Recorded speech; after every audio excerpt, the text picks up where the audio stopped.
part of town. Okay.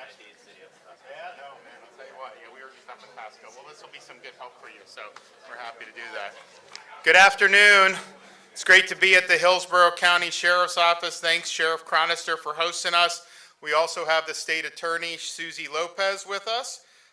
We've got Captain Christina Quenneville from Lakeland and Special Operations, District Commander, Florida Highway Patrol. I think Kevin Guthrie, is he here? Okay, yeah. He's actually not speaking at this one for the first time in many weeks where he's been up at the mic speaking. We have Dave Kerner, Florida Highway Safety and Motor Vehicles Director, General John Haas, Florida National Guard. We have Representative Gonzalez Pittman, Senator Jay Collins, and then we've got a number of folks who are going to come up here in a minute from some of our police and fire organizations that support law enforcement, support our sheriff's deputies, and support our firefighters, and we'll be talking about that in a minute. But first, we just have to point out, we're here at the Hillsborough County Sheriff's Office. We've had two major storms in the last few weeks, and we said before the first storm and before the second storm, don't even think about using those as an opportunity to take advantage of people who may be in dire straits. If you loot, if you're engaging in illegal activity, we're going to hold you accountable. And that's been something, a commitment that was made, and it's been a commitment that's been upheld across all state agencies, whether it's our Highway Patrol, Florida Department of Law Enforcement, whether it's Hillsborough County Sheriff's Office, who got somebody trying to take a generator away from a power light, Daytona Beach, arresting people for looting, Sarasota, going in, a guy was breaking into an apartment complex, Port Richey, taking debris and dumping it in somebody else's private property. There's just all kinds of things that can happen after these storms, and I'm proud to say that the state of Florida has had a zero tolerance. One of the issues that we saw happen was we had somebody decide, as Hurricane Milton approached, that it would somehow be a good thing to take his dog and chain it to a post on the interstate. Well, we had a Florida Highway Patrol with us here today that saw that dog in distress. Dog was very rattled from that experience, rescued the dog. The dog's now in Tallahassee. It will be adopted, renamed Trooper. But we said at the time, you don't just tie up a dog and have them out there for a storm. Totally unacceptable. And we're going to hold you accountable. Well, I'm proud to announce that the authorities have identified the dog's former owners, and State Attorney Susie Lopez is now pursuing animal cruelty charges against the individual. So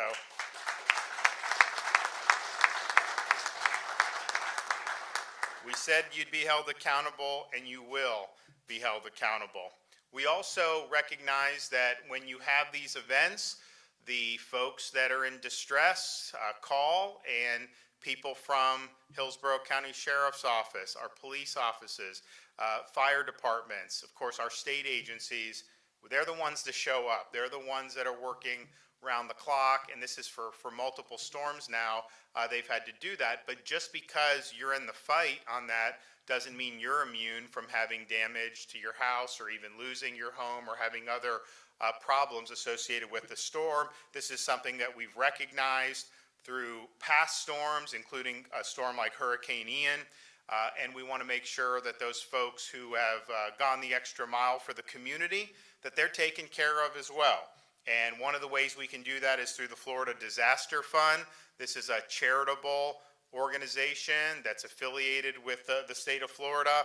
All donations are tax deductible, and basically what comes in goes out for charitable purposes. In Hurricane Ian, the state fund raised $63 million and distributed $63 million to a whole host of causes, all that helped the folks recover from that storm.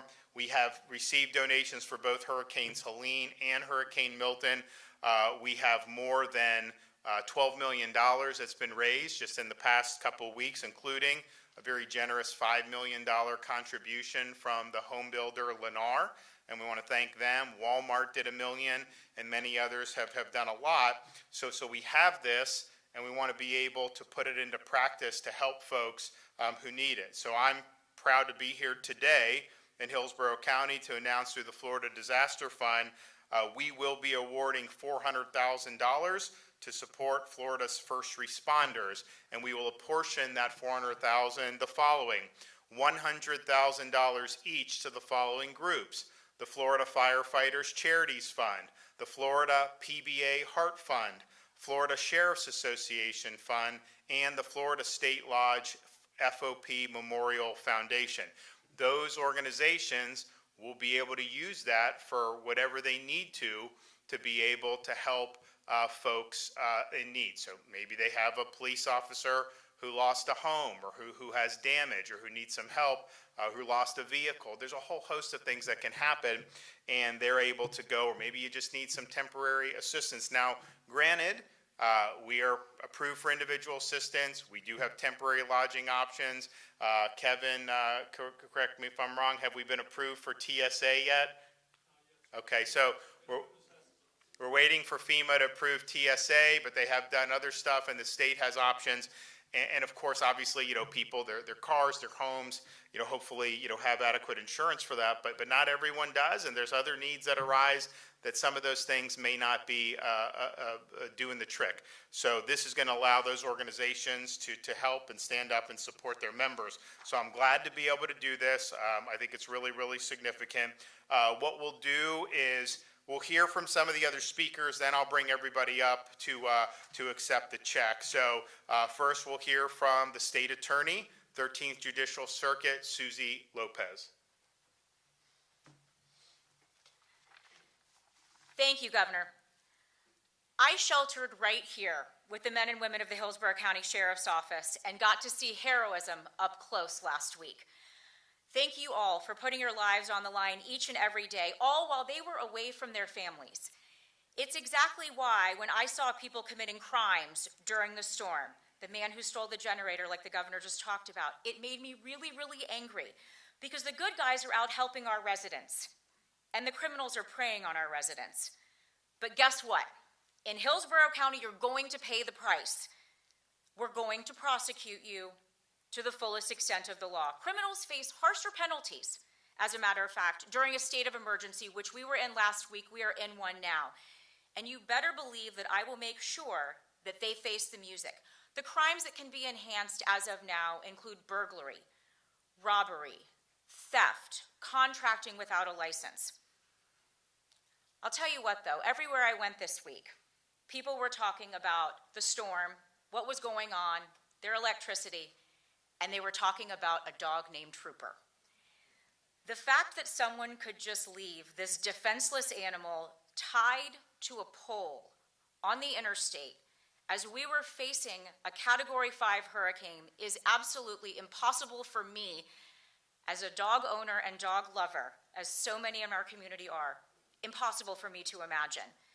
Trooper touched the hearts of a lot of people, not only in Hillsborough County, all across the country, including mine. And I want our community to know that we've had a lot going on. We take animal cruelty very, very seriously in Hillsborough County. We protect our most vulnerable citizens, the elderly, children, and our four-legged friends. You don't get away with doing what this man did in Hillsborough County, not under my watch. No one should ever commit an act of animal cruelty, but you should especially not do so, one, in Hillsborough County, and two, during a state of emergency. This defendant will be charged with aggravated animal cruelty. That's a third-degree felony punishable by up to 5 years in the Florida State Prison for what he did to Trooper. Unfortunately, this isn't one of those crimes that now is enhanced during a state of emergency. I frankly think it should be. And I believe that it's time that once again, lawmakers take a look at adding animal cruelty to the list of crimes that can be enhanced during a state of emergency. If you're a pet owner, like me, you know that you will do anything to protect your pet, and we should be protecting our pets during a storm, not leaving them for dead. Trooper was found by a trooper named Trooper Morales, who's here with us today, who found him in water up to his neck. He was facing a sure death, but for the brave actions of Trooper Morales, and we're so grateful for him. I want to thank the governor for his leadership during this time and throughout the storm. Your team has been crisscrossing the state, and many of them are here today to make sure that our residents and agencies have the resources that they need, and we are all very grateful. Thank you. Okay,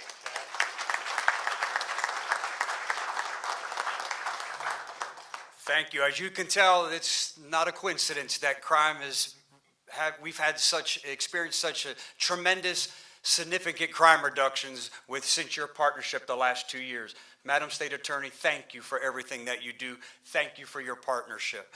In times like this, after facing 2 major storms, you can't get through this without help.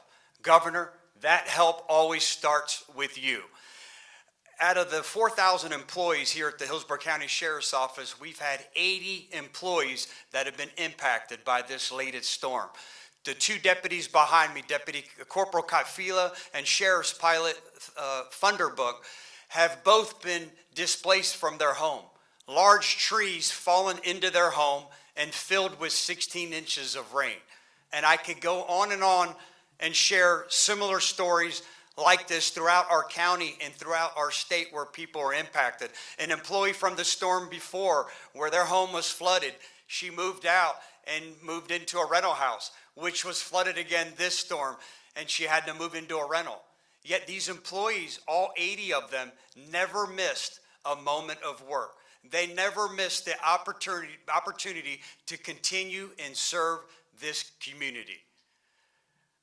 Governor, you have been and continue to be an ardent and steadfast supporter of first responders and law enforcement, providing us with the tools, the equipment, the resources, and benefits that we need to keep all 67 counties in the state of Florida safe. Thank you, sir.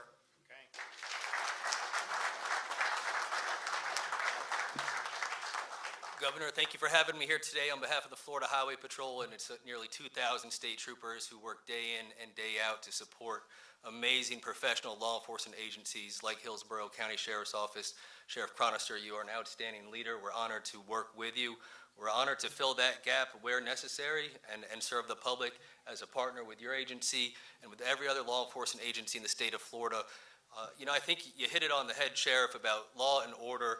What does that allow us to do when we have a governor, when we have a state attorney that really stands behind law enforcement? And I think that these 2 storms, and really the full spectrum of storms that Florida has seen through the leadership of Governor DeSantis, is that when the criminals know that there's going to be a price to pay, it allows and it empowers law enforcement to serve other needs in the community simultaneously. We can both enforce the law and serve our citizens in very unique ways, whether it's driving a skid steer, whether it's doing search and rescue, whether it's moving debris out of the roadway and getting Florida back on its feet. I know that I speak for the Florida Highway Patrol when I say that we take honor and pride in doing those duties, and that is a direct reflection of Governor DeSantis' leadership, standing behind us and letting the bad element know that that's not going to stand in the state of Florida. And I say, as a former prosecutor and as a former and now current law enforcement officer, how amazing it is to have a prosecutor like you, State Attorney Lopez. We in law enforcement know that we can do all the work on the street, but if it's not received and prosecuted passionately by your office, then what is it really worth, right? And so I'm prideful for a lot of reasons today, being in this room of law enforcement officers. One of those reasons is standing next to the governor. One of the other reasons is Trooper Morales, who is just a regular trooper working his shift in a storm when he found a dog that's now named Trooper, and he took that extra step, extra mile, and saved that dog. But it didn't stop there. What I can tell you is, while I wasn't involved in the investigation, I followed it closely. Trooper Morales worked diligently through an emergency, doing all of his duties, working with your office, who was, by the way, outstanding, proactive, helped us secure a warrant, and that defendant is now in jail on a felony charge. That's the type of law enforcement that this leadership brings to the state of Florida. So we thank you, Governor. The other issue that the sheriff covered already is, in your community alone, you said 80 deputies were impacted. Fortunately, being a statewide agency, I think we only had 3, at least in this county, that were severely impacted. But one of them is here today, Captain Quinneville, who's the Special Operations District Commander for this area. I think you're going to have an opportunity to speak in a moment. But I had an opportunity to speak with the captain last night. And first of all, Governor, we're delighted to have the financial support, and the PBA and all these other organizations I know will distribute it in an impactful way to our law enforcement officers. But what I took away from my conversation with the captain was when I asked what is it that the Highway Patrol could do at this point for you, and for just a little bit of background, a tree fell on her roof in the middle of the storm, big hole in the roof, the electrical system was taken out, she was flooded in. The one comment that stuck with me, and this is not unique to the Florida Highway Patrol, it is not unique to the Hillsborough County Sheriff's Office, but it is unique, I think, to law enforcement and first responders. Her response was, "Sir, I just want to be able to get back to work. I want to be with my troops. I want to be able to serve this community. And so anything you can do to help me get back to work, that's what I really want to do." And that is law enforcement in the state of Florida under Governor Ron DeSantis. That is law enforcement under the leadership of state attorneys like State Attorney Lopez and our other strong prosecutors that hold people accountable. Trooper Morales, thank you for what you have done for the people of the state of Florida and for a trooper in particular. I know we'll get him adopted hopefully in the near future. And of course, Sheriff Chronister, it is an honor as always to work with you and your deputies. What a professional and impactful law enforcement agency. Thank you for having me here today, Governor. Okay. Trooper? Thank you, Governor. Yep. And all of you here, I know I've known you for several years, and it's always a pleasure to work with members of your department. I appreciate your directness in prosecuting issues in this county, in this area. It's fantastic. Director, thank you for having me. I was asked just to speak a little bit about my experience. I realize that mine is not singular. There are many people in this community, in this room, first responders that were affected not only adversely by Milton, but of course Hurricane Helene. We have some members of our department that have lost everything. So it's very poignant to look at it right now, eyes on, right in front of me, as opposed to looking at it from a distance. Oh, that's Miami, that's Pensacola. And we prepare for this as agencies. We prepare for this from the emergency response perspective. And throughout my career, 29 years now, it's been emboldening and enlightening to watch how emergency response in general in Florida and in the individual communities here in this county and in the troop that I serve have gotten better and better at preparing, at notifying the public, and at responding subsequently to these disasters, to these hurricanes. And in my experience, I had finished my shift on, I was in track of the days here, on the day the hurricane was coming in. Pardon me. And I got home at 6 o'clock, and my plan was to shelter in place with my parents who live on the same parcel as me in a mobile home. It's obviously very risky for them. We're surrounded by lots of trees. So we brought them over, and sometime during the passing of the storm, I had trees falling all around my house, obviously one entered my roof.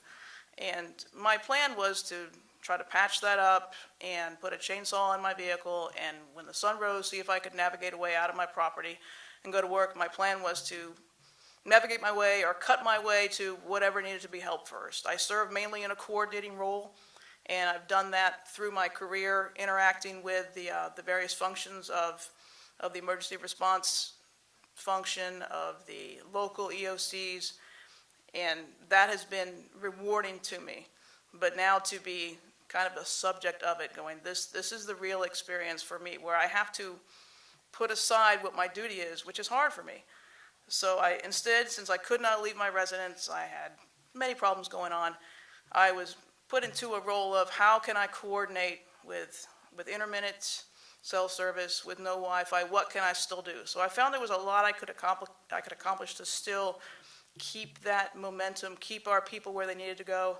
Eventually, I reached a point, unfortunately, where I couldn't, because I had to take care of my parents. We had to evacuate them because we had encroaching flooding, and if I didn't get them out, there would be no leaving. So I became an island for a while. My parents, we brought them to a safe place. But I say all that to say, experiencing the help of agencies, of our agency in particular for me, and knowing how well our emergency response works in this state. Thank you, Governor, for spearheading that. Every press conference I watched, there's our director, there's the EOC director, there's you, Governor, making it very clear, this is the response we're rolling out.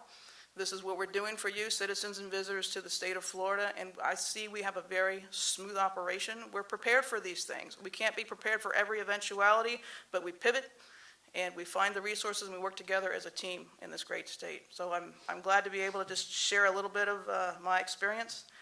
And like I said, I'm looking forward to remedy the little problems I have at home. They're small things compared to some people. We have people that are suffering in the state, and I want to do what I can do to help them. So thank you for the time and the opportunity. Good job. Thank you. Okay. I'm going to bring the money up now, bring these checks up. So representatives from all of our first responder, LEO, fire organization, you guys want to just come up here and we'll present and we'll do a Polaroid here.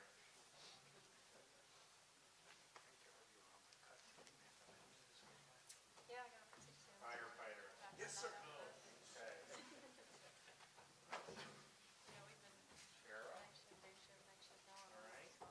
PBA? Sure. Okay. FOP? Sure. All right, why don't you guys all get up here? One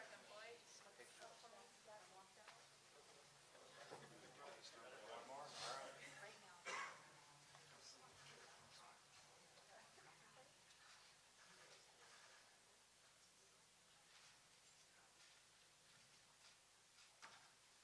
All right, congratulations, good job.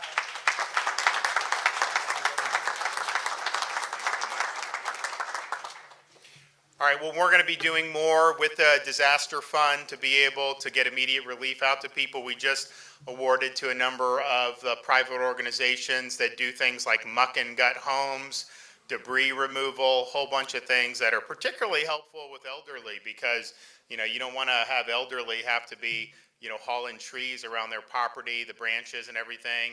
It's also to get the muck and gut done. They were already doing that after Helene, and then obviously they had to stop with Milton, and then now they're back at it. So we really appreciate that. I think it'll be good, and we're going to be looking at other ways that we're able to help people who've been impacted by the storm. So thanks everyone who's donated. I know there's going to be more donations rolling in. We're going to work to get that out as soon as possible. That obviously doesn't mean you're not eligible for any of the assistance that's available, whether it's through individual assistance with the federal government, whether it's some of the programs that the state has. You can obviously take advantage of all that, but these organizations will come, they'll show up at your house, help you out, and it's a really, really good service to have. And then finally, just say, you know, we were preparing for the storm. There was obviously a lot of moving parts when this poor dog was left out there. We said that, you know, there would be justice for that, and we're going to nail you when we find out who did it. And that's exactly what they're doing here in Hillsborough County with State Attorney Lopez. So I'm glad that there's going to be accountability. I think people want to see that, and it just shows that we take this very seriously, and we expect you to treat animals well in the state of Florida. Okay, do we have any questions? Okay, God bless everybody. Take care.